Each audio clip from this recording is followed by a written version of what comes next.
성경 읽기를 여러분들께서 해오셨는데 역사서라고 볼 수가 있습니다. 창세기서부터 에스더서까지는 이제 그 토라, 구약 성경을 토라, 케투빔, 나비임 이렇게 셋으로 나누어지는데 시가서를 이제 우리가 읽어 나가게 되겠습니다. 욥기, 시편, 잠언, 전도서, 아가서 이 5권을 성문서 또는 시가서라고 합니다. 자, 그러면 첫 번째 책인 욥기서의 구조적인 특징을 살펴보도록 하겠습니다. 욥기서는 사실 우리 성도들이 읽기가 쉽지 않아요. 왜냐하면 신학자들이 모여서 신학적인 담론을 하는 말씀이기 때문에 그래요. 또 어떤 의미로 목사의 그 설교가 어렵다, 또는 신학적이 교리적이다, 또 성경 공부가 어렵다, 이렇게 생각하시는 분들에게 반론할 수 있는 성경이 욥기서예요. 우리 성도들이 지금 욥기서를 읽어야 되는 거예요. 그러니까 욥과 그의 세 친구는 신학자들입니다. 전도서 같은 경우는 철학이에요, 철학. 그러니까 신학, 철학을 담고 있는데, 그래서 욥기서의 구조적인 특징 첫 번째는 지혜에 대한 말씀이라는 거예요. 지혜는 어디서 발견할 수 있는가? 라는 질문에 답하는 지혜서입니다. 사실은 그 욥기서는 세계 최고의 지혜 문학이고 지혜 문학의 보고입니다. 자, 욥기서가 1장에서 42장까지 되어 있는데 그 중에서 핵심적인 장이 욥이 독백을 하면서 질문하는 그 지혜에 대한 질문이 28장에 나오고, 하나님께서 38장, 39장에서 여기에 대한 대답을 주시고 있습니다. 피조물의 지혜의 한계로 하나님의 섭리를 헤아릴 수 없다 하는 것이 바로 욥기서의 특징입니다. 이 부분을 신정론이라고 얘기해요. 신정론이라는 얘기는 하나님을 변호하는 거예요. 자, 예를 든다면 옛날에 여러분 기억하실는지 모르겠어. 지금은 익산역인데 옛날에는 이리역이었어요. 이리역에 대폭발 사고가 일어났어요. 그래서 그냥 도시 전체가 쑥대박이 돼버리고, 전혀 예상치 않았던 사람들이 엄청난 그 사고로 인하여서 당했죠. 최근에서도 지금 저 광주에서도 이 철거하면서 5층이 무너져 내려가지고 또 많이 다치고 죽었지 않습니까? 자, 하나님이 살아계시다면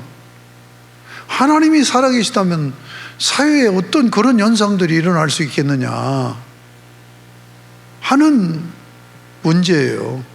이거 참 어렵잖아요. 이게 신학의 한 중요한 주제라고요. 그래서 욥기서는 신학적인 담론집이라고 말할 수가 있는 거예요. 이게 신정론은 그럼에도 불구하고 하나님은 공의로운 하나님이다. 그럼에도 불구하고 하나님은 절대 주권자이시다. 그럼에도 불구하고 하나님의 섭리 가운데 역사가 진행되고 있다라고 변호하는 것이 신정론이란 말이에요. 그 부분을 다루고 있습니다. 두 번째 구조적인 특징은 고난은 무엇 때문에 오는가? 라는 질문에 답하는 지혜서입니다. 여러분, 우리가 생사, 그러니까 태어나서 죽는, 이 생사의 문제가 큰 문제지요. 그런가 하면 또 인간에게 그 다음으로 중요한 문제가 뭘까요? 한 생을 살아가면서 그 고난 속에 살고 있거든요. 그 고난, 어떤 사람은 견딜 수 없는 고난을 겪기도 하고, 어떤 사람은 별로 고난이 없이 이렇게 평범하게 살아가는 사람도 있지요. 자, 이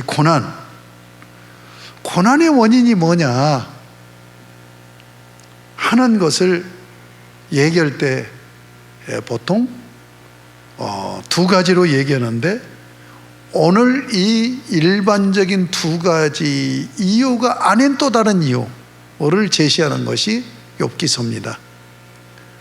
자, 왜 고난이 오는가? 바로 죄가 원인이기 때문이다. 그래서 욥의 세 친구가 욥에게 계속 회개를 촉구하는 거예요. 네가 죄를 졌기 때문에 이렇게 고난을 받는 것이 아니냐. 이것을 인과응보라고 하는 인과율로 설명하는 겁니다.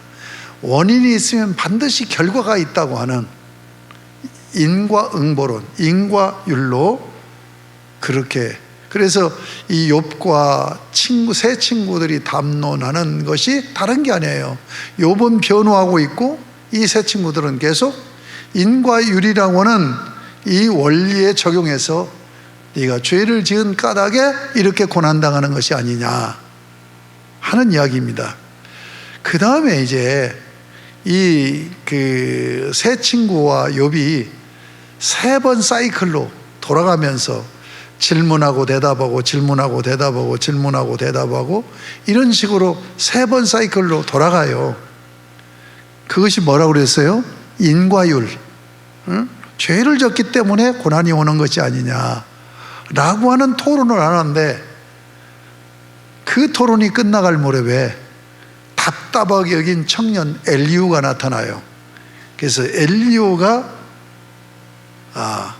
이 고난이 어디서 오는 거냐? 죄로 인한 것이 아니라 연단이다, 훈련이다, 이렇게 얘기하는 거예요. 그래서 우리가 성경에서는 그 우리가 당하는 고난을 인과율로 죄 때문에 죄값으로 고난을 당한다 하는 것과, 그것이 아니라 하나님께서 우리를 신앙의 훈련을 시키기 위해서 연단하시는 것이다.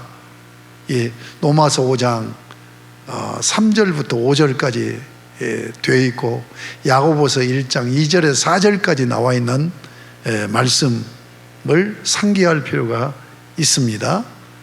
그러면 세 번째는 뭐냐? 욥이 당하는 고난이에요. 이건 뭐냐면 이유 없는 고난이에요. 죄를 지어서 오는 고난도 아니야. 그렇다고 하나님이 연단하시는 고난도 아니야. 도대체 이유 없는 고난이, 이게 욥이 당하는 고난이죠. 이것은 욥의 고난을 통하여서 하나님의 신실하심과 하나님의 주권을 드러내십니다. 저는 하나님이 사랑한 성경의 인물들, 하나님의 자기 사람들 중에 하나님이 가장 신뢰한 사람이 나는 욥이었다. 예. 하나님은 당신이 섭리하심을 역사로 이루어 가시는 거죠. 그러면 섭리를 하시는 이것이 역사로 나타날 때는 시간과 공간 속에서 하나님이 택한 사람이 어떤 행위를, 어떤 일을 행함으로 역사가 되는 거예요. 예. 그래서 가령 아브라함 역사를 이루어 나가죠. 그런가 하면 요셉도 마찬가지고, 또 그런가 하면은 다윗도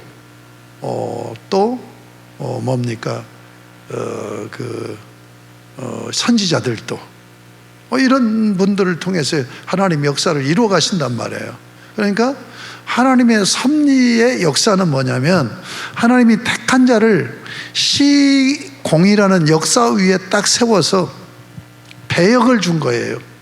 너 이 역할을 해라, 너 이 역할을 해라. 그래서 그 역할을 하게 하면서 그를 통해서 하나님의 뜻을 나타내고 하나님의 성품을 드러내고 또 하나님이 영광을 받으시는 거예요. 그런데 이 욥에게는 어떤 역할을 주셨느냐? 욥기서가 하나의 플롯을 가진, 플롯이라는 것은 소설 같은 게 구성, 발단, 전개, 또 과정, 클라이막스, 이런 식으로 전개 나가는 것을 플롯이라고 얘기를 해요. 그러니까 이 욥기도 하나의 서사시와 같은 그 플롯으로 구성되어 있는 그 내러티브 이야기예요. 그러면 욥이라는 이 사람을 하나님을 택해서 지금 역사를 이루어가게 하시는데, 역사를 이루려면 시간과 공간 위에 한 인물을 세워서 행하도록 하는 거죠. 그러니까 욥을 하나님께서는 어떤 배역을 맡기셨느냐? 다른 배역을 맡긴 게 아니에요. 네가 까닭 없는 고난, 도대체 이유가 없는 엄청난 고난을 당하는 가운데서도 끝까지 신앙을, 하나님을 신뢰하는 믿음을 지켜서 하나님을 신뢰하고 믿는 자는 이런 모습이다. 이렇게 믿는 자를 하나님께서는 이렇게 사랑하시고 복 주신다 하는 배역을 맡긴 거죠. 그러니까 사실 하나님께서 쓰시는 인물들 중에서 가장 어려운 배역이에요. 가장 어려운 배역인 거야. 그러니까 말로 할 수 없는 고난, 욥의 고난을 알잖아요. 하루아침에 재산 날아가죠. 자식들 다 죽지요. 그리고 자기는 병에 걸리죠. 아내는 하나님 욕하고 저주하고 죽어버리라고 가출해버리죠. 이런 극심한 고난 가운데서도 하나님을 향한 일편단심, 그 마음이 끝까지 변하지 않은 욥의 삶을 통하여서 하나님께서 영광 받으시고 하나님의 자기 신실하심과 주권과 섭리를 드러내시는 배역을 맡기신, 그래서 나는 성경의 인물 중에서 하나님이 가장 신뢰하기 때문에 가장 어려운 숙제를 주시고 이 욥을 통해서 영광을 받으신다 하는 생각을 해보면서, 여기서 우리 삶에 적용할 때 우리가 억울함을 당하고 우리가 힘들 때 욥을 생각하면 힘이 되고 위로가 되고 우리가 신앙을 지킬 수 있지 않겠는가 하는 생각을 합니다. 세 번째는, 욥기서의 구조적인 특징 세 번째는 구속사적으로 예수 그리스도의 고난을 예시하고 있다.